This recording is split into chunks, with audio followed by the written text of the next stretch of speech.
sila ng gabi. Gabi ako nang uwi dahil sa trabaho. Anyway guys, eto ha. Pag-usapan natin. At sapagkat kanina, habang ako nagpapahinga sa trabaho, nakausap ko ang ating puting kabayo, no? Aba, diskaril na naman ang utak ng mga may sayad siblings. No? Ang magkakapatid, diskaril na naman sapagkat sila ay sobrang disappointed sa kinalabasan ng hearing sa ICC. What the heck? Sabi ko sa inyo totoo, di ba? At iyon na nga ang nangyari. Bakit? Tingnan natin kung ano ba ang nangyari sa ICC at bakit sobrang disappointed ng mga may sayad siblings. Alam nyo guys, doon nga sa hearing, summarize lang natin, nag-motion itong abogado nila may sayad, no? Abogado ni Fentaboy, yung bago, nag-request sila na ang trial ay simulan sa 2028. What the heck? Imagine, 2028.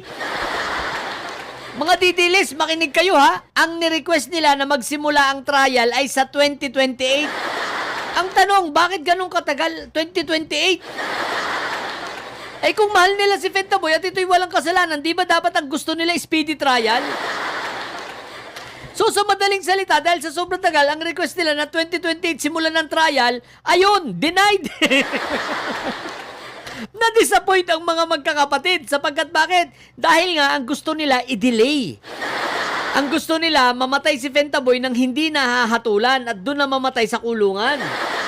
'Di ba? Ngayon lalo pa silang na-disappoint. Bakit? Kasi nga ang nangyari ang desisyon ng ICC chamber ng mga judges simulan ang trial sa November 30.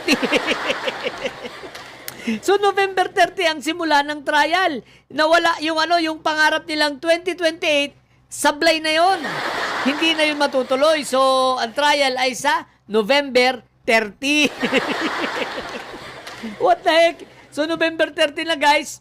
So ngayon, ang nangyari, eto pa ha, ang kinainis pa nitong mga may sayad na ito, pagdating sa November 30, ang magiging schedule ng trial 5 days a week.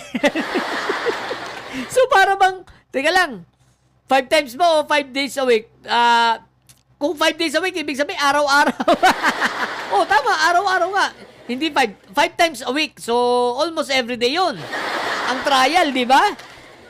Yun ang kinagalit nila kasi ang sabi nila anong pangalan nitong lalaking abogado nila?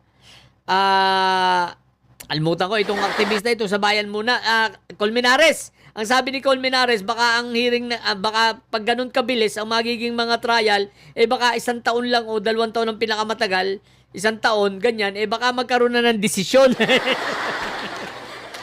Ayaw nila sayad yun. Malamang, kung ganun pala kabilis, malamang ito ay na-foreseen na ito ni Kaufman, no? At baka nabanggit sa kanila, kaya nagalit sila na kailangan madelay. Otherwise, pag ganun kabilis at sigurado namang mahatulan si Fentaboy, alam nila yan At pag nahatulan si Fentaboy, sira ang kanilang naratibo. Ayun, mainit ang ulo.